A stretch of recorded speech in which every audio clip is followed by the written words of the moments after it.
Welcome to Pennsylvania Newsmakers, and thanks for joining us. Well, we're going to take a look at the big stories of the week, but first, my special guest, Pennsylvania Governor Tom Wolf, will be back in a moment.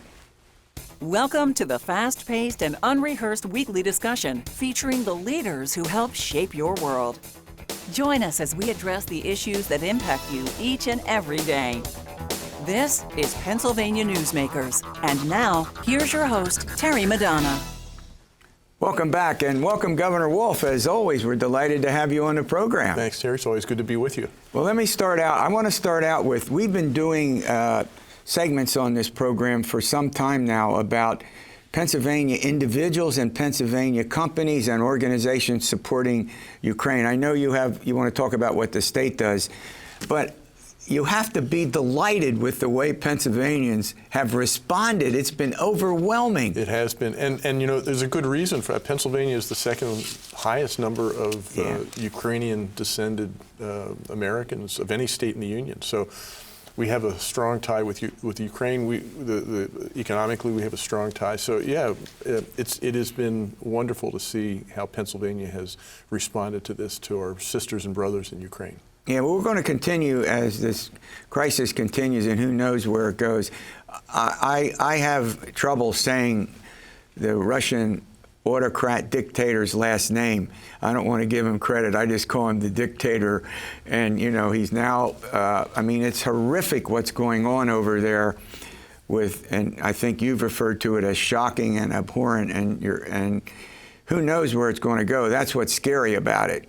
Well, and I think all of us unite in just our congratulations and admiration for what the Ukrainians are doing, standing up to this bully, and it's a wonderful thing. So the Honorary Consul General of Ukraine came to Harrisburg a couple of weeks ago and asked for some things that we're either still working on or have already figured out how to make available to them, and we've taken all the Russian products off the shelves of the state store. The state treasurer, Tracy Garrity, has she was on the program, by the way. Has decided to and is working on disinvesting in Russian securities, the PSERS and SERS, the retirement systems. So Pennsylvania has really stepped up. But here's what's interesting: you didn't wait around. You immediately condemned what was going on there. I mean, there was no delay at all. No. I mean, the struggle between autocracy and democracy is that shouldn't be an issue. But also just to watch, you know, innocent folks stand up to a bully is just it's always heartening. It's something that's deserving of admiration. He's been called, I mean, a war criminal. I mean, there's no other way to put it. How can you bomb and do what they're doing to hospitals and to children's centers, and over 3 million people have now fled the country. Think about that. And there's no food, there's no water. I mean, it's impossible to believe, and who knows what's going to happen in the future. This is a country that is standing up to a bully, a big army, with all the modern appurtenances, and for 4 weeks now they have heroically stood up and successfully. And you want $2 million in state money to go to Ukraine directly. Is that correct? Do I understand that? That's right. And I think there's strong bipartisan support for that. And I support the Majority Leader Kerry Benninghoff's suggestion that we add Russia to the list of countries that Pennsylvania just simply won't invest in. Yeah. And then, of course, there's the big debate about energy. I know, and you know, obviously there's concern about the climate and the environment, and we have to work on that at the same time. But Pennsylvania is a huge supplier of natural gas out in southwestern PA. It's a huge part of the economy. And over the last number of years, we've built pipelines to the east so that we can export. Now, one of the issues I think actually is not so much our ability to export; it's the ability of, say, like Germany. Countries like that to import. Germany, for example, I don't think has an LNG port where they can import this easily. So there'll be some transition issues, but yeah, we have the ability. We're on the East Coast, and we can export that. Pennsylvania is the second largest producer of natural gas in the United States. Yeah, and the gas and oil coming from Russia is, and I've read this and heard it on TV. dirty oil. It's dirty, and ours isn't the same way. Yeah. So you're killing the environment, if you will, by virtue of using the Russian, in addition to supporting their economy. Well, again, the natural gas industry is a really good bridge to that sustainable energy future. I mean, obviously, if we had our wish, we'd snap our fingers and we'd be in a carbon-free environment. But the challenge is to design the best possible, the fastest route to get to that, and I think natural gas is a key. Yeah. All right, we're going to run to a break, and we come back. I want to talk about the American Rescue Plan and what you want to do with the money, and we'll do that after these words. This broadcast of Pennsylvania Newsmakers is presented by the Pennsylvania Chamber of Business and Industry, the statewide voice of business, and by the Pennsylvania State Education Association, bringing the power of a great education to our schools, our students, and our communities.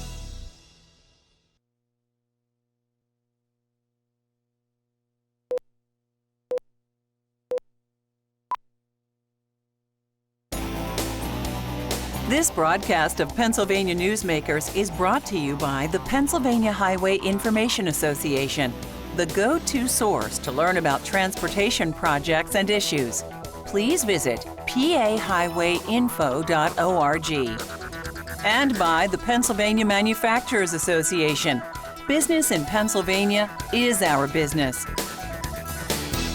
Well, my special guest is the governor of Pennsylvania, Tom Wolf, and we're going to talk now about the American Rescue Plan. There's still some funds that are available to spend. What's your suggestion, or what do you plan to do with the money? First thing is, let's not sit on it. Let's spend it. It's money. We have $2.25 billion left of the $7 billion that the federal government gave us, and that's just sitting there. And so and Democrats in the House and the Senate, we all got together and put out a proposal to take $1.7 billion of that's left and put it into 5 buckets. One would be to go directly to households, about $500 million, to help them with the costs that they have. Is that low-income families? There is an income threshold, but it's basically helping. There are a lot of Pennsylvanians who could benefit from this. About $200 million for small businesses, 225, I think. About 300 and some million for healthcare systems. I wanted to add $200 million to the property tax and rent rebate program so that older Pennsylvanians get sort of a doubling up of the property tax and rent rebate check. So this is over and above. This is a one-time boost this year, and then the final thing would be about $450 million for growing greener. Now, you mentioned that this is bipartisan. The Democrats in the House and the Senate and I have made this proposal. I think the Republicans will make their own proposal, but I think we all agree. You're going to spend the money, and it's probably in these general programs? Well, I'm open to any suggestions, but I think these are pretty good ideas, obviously, but the idea is that if we don't spend this, it goes back to the federal government in like 2 years. Well, that doesn't make any sense. And people don't need the money next year; they need it now. Sure. The pandemic, we're just coming out of it, and right now is when they need it. Do they take legislative approval, or can you do it by executive order? We work together on this. This is legislative approval. We both have to approve it. All right. Well, now I'll tell you what. When you made your proposal, which got a lot of attention when you made it, as all governors' budget proposals are, something like $43.7 billion. I was actually surprised at the, I won't say bipartisan support, but the lack of criticism. As you know, budgets can be very controversial. This looks like there's a little something for everybody. And you're not talking about a state income tax. You're not talking about a sales tax hike. So talking about tax decreases. That's what I mean. Yeah, and you're talking about how to spend the money. Yeah, I think the only thing I've seen that's sort of unusual is that people are stunned. We are in a very different place now than we were 7 years ago. When I came to this office, we had $200,000 in the rainy day fund. We have now close to $3 billion. We had an almost $3 billion surplus last year. We're looking at a maybe $6 billion surplus this year. Now, some of that is because of one-time things that the federal government has done on the expenditure side.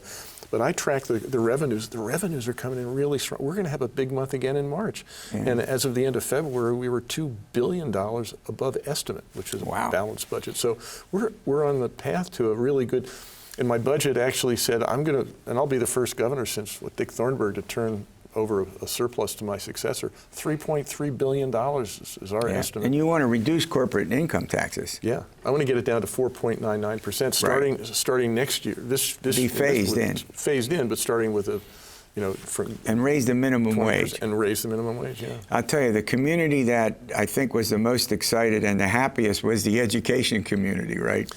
Well, I think every Pennsylvanian should be happy because we're doing two things here with that. What over the last, if I get this would be a big increase in education funding that actually pushes up Pennsylvania's contribution to public education and takes it off the backs of the local taxpayer. And so, if we get this year, it means that we're finally getting into funding education the way the state should.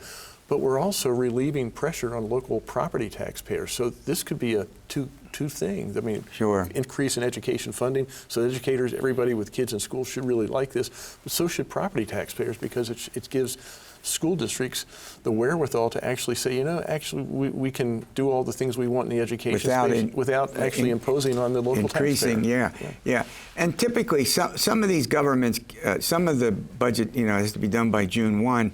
They go on and on and on after the budget deadline. This looks like this should be a no-brainer to get approved sometime in May. Should be. I mean, as I say, we have the cash now. Many states, have the same issue, but a lot of that is one-time money. This is recurring revenue. This is money that's coming in every year. Well, look, Governor, I want to thank you for coming on. You're always welcome on the program. Thank you. All right, we have a couple of journalists coming on to talk about the big stories of the week, and we'll get to that after these words. This broadcast of Pennsylvania Newsmakers is brought to you by Cross-State Credit Union Association. Credit unions, where people are worth more than money. To find a credit union that is right for you, go to ibelong.org. And by the Energy Association of Pennsylvania, Pennsylvania's energy information source.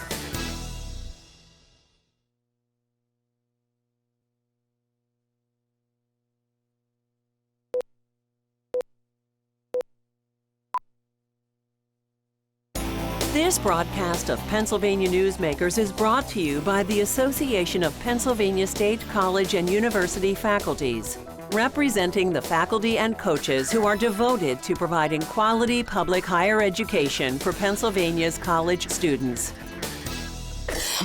Well, we're going to take a look at the big stories of the week. Joining me, two journalists, Brad Bumsted, he's the bureau chief with The Caucus, and Danielle Ohl, Capitol reporter with Spotlight, Pennsylvania. All right, you heard the governor was referring to American Rescue Plan money, and Brad, I'll start with you. One of the ideas that has been promoted by a number of Pennsylvania leaders that would be, I think, widely supported by the voters for obvious is some relief from the huge prices that we're paying when we fill up our tanks at the pump, and it's gas tax relief. Well, the governor had already talked about a federal gas tax holiday, that he wants to try to do that, urge Congress to, I guess, the Transportation Department in Washington. But in addition to that, we asked him, would you use some of that federal money for the state gas tax reduction that Senator Corman wants to do? There are a bunch of people in the House who want to do that as well. And he didn't rule it out, but he has a lot of other plans for that money, including, property tax rebates for seniors. Seniors. So the bill was introduced just this week in the state Senate by Senator Corman, who's the pro tem and is governor candidate, and it would reduce state gas taxes by a third. His office tells me it would mean a savings about 20 cents per gallon, and with gas taxes on average at $4.20 in PA, everybody will take that. Yeah, why wouldn't they? And the gas tax money goes to has a couple of important uses in the state that monies, and you heard the governor talk about the resources that he has available, right? Yeah, so the gas tax money goes to supporting, the infrastructure things, the things that we all love to complain about, potholes and things, roads and bridges. But it also, and the state has drawn criticism for this in, reporting in the last few years, it also goes to support the state police.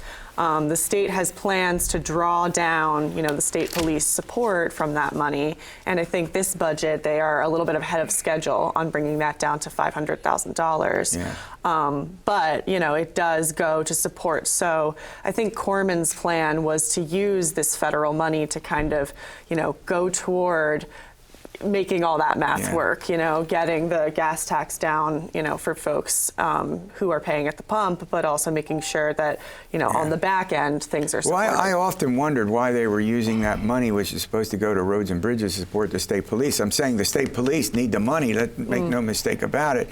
But I never thought that made a lot of sense. The other big concern here is that they don't run out of money for highway projects that are underway. Yeah. So Corman's plan, would use federal money and also about $500,000 in $500 million, I think it is, in borrowing, $500 million, a bond issue to help support that, so there would be money to pay for the work that needs to go on. So you got a couple of those concerns, the state police and bridges and road construction. Well, I'll tell you, if the folks get a gas tax relief, there are going to be a lot of smiles, correct? Yeah, but I think that people are also, they have in mind that the bridges and the roads and the infrastructure is aging. There was that terrible collapse out in Pittsburgh not too long ago. So, this has been something that I think people are paying attention to. So while, it's good to get relief at the pump, it's also necessary for us to make sure that infrastructure is supported. All right, we're going to run to a break. When we come back, I want to talk about legislative expenses. Brad, you've been doing some extensive research, and hopefully we'll get to review the governor's race before the program is over. This broadcast of Pennsylvania Newsmakers is brought to you by the Pennsylvania Medical Society. Inspired physicians committed to the good health of Pennsylvanians and the advancement of the practice of medicine.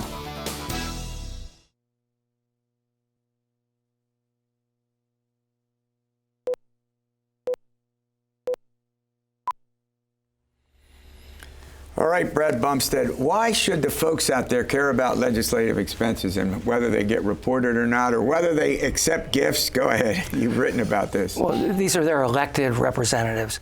They spend hundreds of millions of dollars every year on travel, meals, district offices, their offices up here, all their little things from water coolers to tech innovations, right?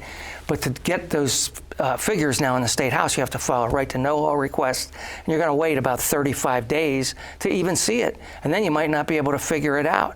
So the Senate back in September went ahead and decided, Senator Jay Corman was behind this, to put all the expenses online. The House was saying, that's a good idea, we can look at that, but they didn't do it. So we wrote about the fact they didn't do it, and now this week, actually, it's this coming week on Tuesday, a bill will be considered in the State Government Committee by Representative Keith Gillespie of York. So it's the House is now taking it up. Yeah, the House is taking it up, and Seth Grove, the chairman of that committee, told me that it's expected to be approved on Tuesday. So it looks like it's on the fast track. Yeah. The reason it's important, you would then have immediate access to this information, like everything else on the internet, right? I mean, it's not like you would have to wait for a right-to-know request. So you click a button and... So in a sense, these are gifts, and no gifts at all. You're only talking about expenses that they incur. But tens of thousands for each person, from per diems to travel to meals to cars and mileage. And they take varying amounts, or they don't take anything at all. So you don't know whether your legislator is, towing the line on that versus somebody who's racking up all the per diems they can, which we've found. Yeah, so it looks like it might pass the House.